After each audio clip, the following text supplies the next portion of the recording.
আজকে আমরা দেখব আরও একটি প্রশ্ন। দ্বিতীয় পর্যায়ক্রমিক মূল্যায়ন 2026-এর জন্য ষষ্ঠ শ্রেণীর বাংলা প্রশ্ন, যেখানে পূর্ণমান 50, সময় রয়েছে 1.5 ঘন্টা। সঠিক উত্তরটি নির্বাচন করে লেখো 1 গুণ 12।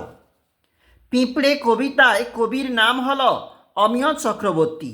পরের প্রশ্ন, একে দাগে 2, মাটির ঘর তৈরি তথা দেওয়াল চিত্রের ক্ষেত্রে কারা অগ্রসর? উত্তর হবে সাঁওতালরা। একে 3, বৃষ্টির অভাবে হয় মেঘরানীর কুলো নামাবার প্রথা।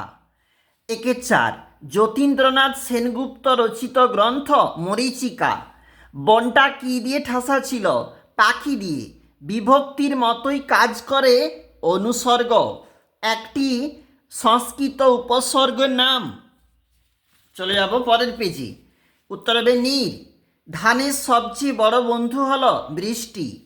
উপসর্গ হলো সেই সব বর্ণ বা বর্ণচিহ্ন যেগুলি শব্দের সংযুক্ত হয়ে শব্দটির অর্থকে আংশিক বা পুরোপুরিভাবে বদলে দেয়। অর্থাৎ উত্তর আমাদের কিন্তু এখানে হবে আগে। সঠিক উত্তরটি নির্বাচন করো। সে যোগ রা সমান তারা। কর্ম প্রবচনীয় এর অপর একটি কি নামে পরিচিত? দেখো, অপর পরিচিত নাম হচ্ছে অনুসর্গ।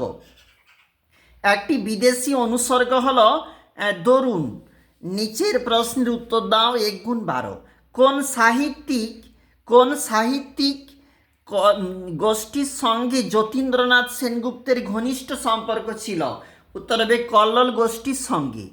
কবি কি বলে পিঁপড়েদের সম্বোধন করেছেন? ভাতৃপ্রতিম বলে। ছোট্ট বাঘ তার খিদে মেটানোর জন্য প্রথমে কি ধরতে গিয়েছিল? কাঁকড়া ধরতে গিয়েছিল ছোট্ট বাঘ। পরের পেজ, এখানেও রয়েছে প্রশ্ন। বলেছে হাট কবিতায় বর্ণিত কার ডাকে রাত্রি নেমে আসে? একক কাকে ডাকে? নদীর বাতাস কোন গাছের শাখায় প্রশ্বাস ছাড়ে? পাকুড় গাছের শাখায়। ফাঁকি গল্পে উল্লিখিত নদীটির নাম কি?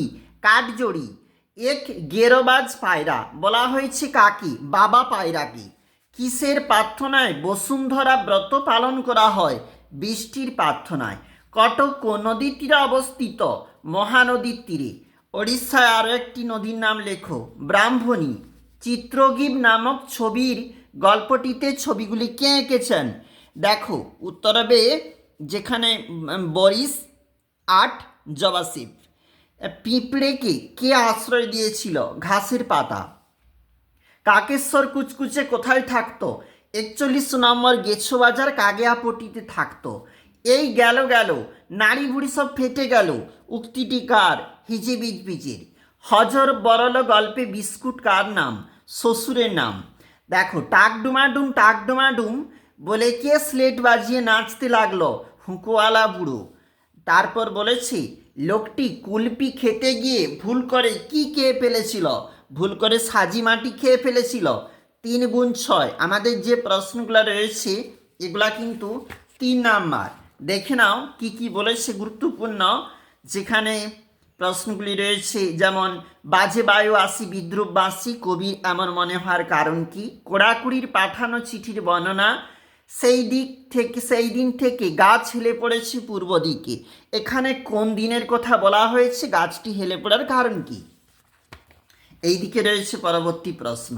মাটি সবারই কোন গল্পের অংশ? লেখকের নাম কি? এই গল্পে কে কাকে এই কথাটি বলেছে? আমার নাম শ্রী ব্যাকরণ সিং, বিএ খাদ্য বিশারদ। এখানে আমি কে? তার এরূপ নামের কারণ কি? এদেশের যত পালা পার্বণ উৎসব আনন্দ সব কিছুর মূলে রয়েছে চাষবাস। বাংলার উৎসব খাদ্য সংস্কৃতির সঙ্গে চাষবাস কতটা জড়িত? একটু জমি খালি রাখা যাক। প্রস্তাবটি কে দিয়েছিল? কেন তিনি এমন প্রস্তাব দিয়েছিল? সাইকেল ঘাড়ে করে যেতে হলেই হয়েছে। লেখকের গন্তব্য কোথায়? সাইকেল ঘাড়ে করে যাওয়ার কারণ কি ছিল বা প্রসঙ্গ কেন? 1 গুণ 2। সমচ্চারিত শব্দযুগলের পার্থক্য অর্থ লেখো, সার্থক বাক্য প্রয়োগ। দ্বীপ রয়েছে। আবারও একটা রয়েছে আশা। পদ কাকে বলে? যে কোনো একটা বিষয়ে অনুচ্ছেদ রচনা তোমাকে করতে হবে। একটি গাছ একটি প্রাণ, বর্ষাকাল, ঈশ্বরচন্দ্র বিদ্যাসাগর, স্বাধীনতা দিবস। এটা রয়েছে 6 নাম্বার।